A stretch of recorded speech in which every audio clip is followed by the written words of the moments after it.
Just finished the Pixel event and man, it was actually pretty great. They talked about a lot of cool new features and I liked how they presented all their information.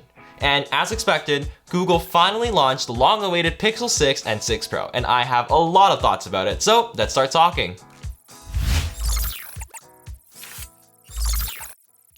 Okay, before I start talking about the phones, I know what you all want to hear, the price, if you don't already know.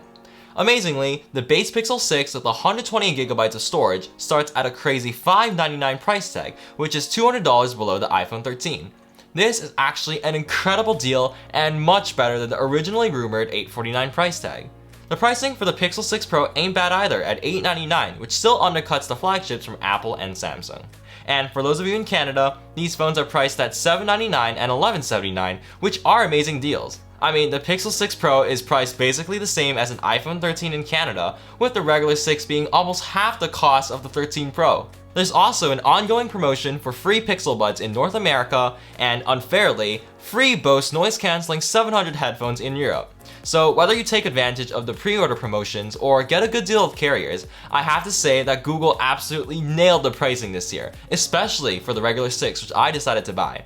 And speaking of buying, Google's website was crashing for a while after the Pixel event and the phones kept going out of stock, but after cursing and spamming the website for 2 full hours, I finally managed to get my hands on the Pixel 6 in Coral. I'll be doing a ton of coverage on the Pixel 6 too, so definitely subscribe if you don't want to miss out on the content. Alright, so now that the amazing pricing is out of the way, what do you actually get with the phone? I'd say the specs are pretty great and the leaks are basically 100% accurate. Starting with the 6, you're getting a 6.4-inch 90Hz 1080p OLED panel with flat edges and a hole punch. The 3 color choices are pretty nice, so sorta seafoam, kinda coral, and stormy black. The edges are also made with what Google call a tactile alloy frame, which wraps around the edges in black. And inside the phone, you're getting 8GB of RAM and a 4600 mAh battery. And as for the 6 Pro, you get an upgraded 6.7-inch LTPO 120Hz 1440p OLED display with curved edges and a hole punch as well. The colors are not so exciting though, with cloudy white, sorta sunny, and stormy black. This time though, you do get a more premium polished alloy frame that matches each phone color, and inside you're getting 12GB of RAM, which is 4 more than the regular 6, and a massive 5000 mAh battery. Both phones are made of durable Corning Gorilla Glass Victus and have support for 30W fast charging as well, which should get the phone to around 50% in half an hour. They also have support for 23W wireless charging with support for reverse wireless charging as well.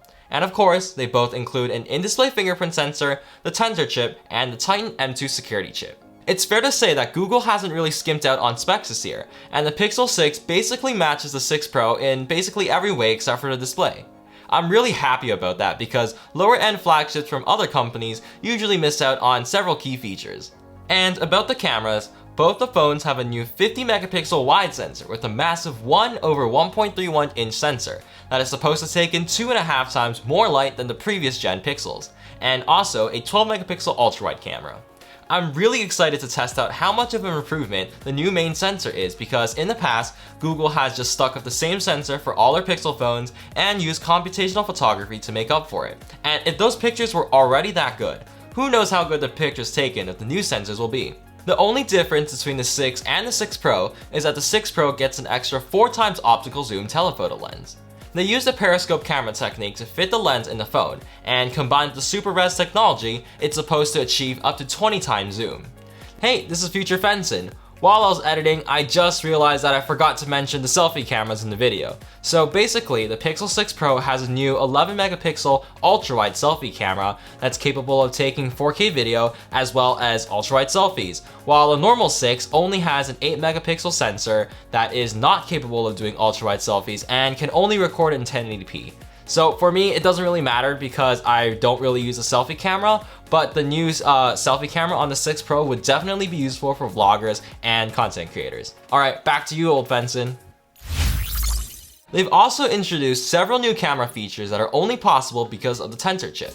There's a lot, but I'm just gonna speed through them for you guys. First of all, video quality is supposed to be dramatically improved with their new HDR algorithm, but I'm not really sure if it can match Apple's crazy quality. There's also this cool magic eraser tool that lets you erase unwanted objects from the background of your photos. a face unblur algorithm that lets you take photos of moving people without having blurred faces in the final result, and a motion mode, where the camera chooses certain parts of the image to be shot in a long exposure, creating more dynamic shots in the background of your photos. These are all pretty cool modes to definitely test out. And lastly, Google showed off some impressive improvements with their language processing and speech recognition. You can now easily voice type on the phone, and it'll be able to recognize the words you say with a lot more accuracy, as it also learns the context of what you're saying. It also does auto punctuation, emojis, and commands. The live translation mode is actually amazing as well, as everything works fully offline now since it's all built into the chip. And that's basically everything Google showed off in this short but sweet event. They focused only on 2 phones and brought so many meaningful new features to it. And I'm honestly super duper excited for my Pixel 6 to come and test it out with you guys. And based on the website crashes, I'm assuming that many Pixel fans are really happy with the pricing of these phones and will be getting one as well. I definitely think that the regular 6 will be the hit phone of the year if there are no major problems with it. And that's it for the video. I hope you guys liked this little recap and some thoughts on the event. And you know what to do, smash that like button and subscribe for more awesome content.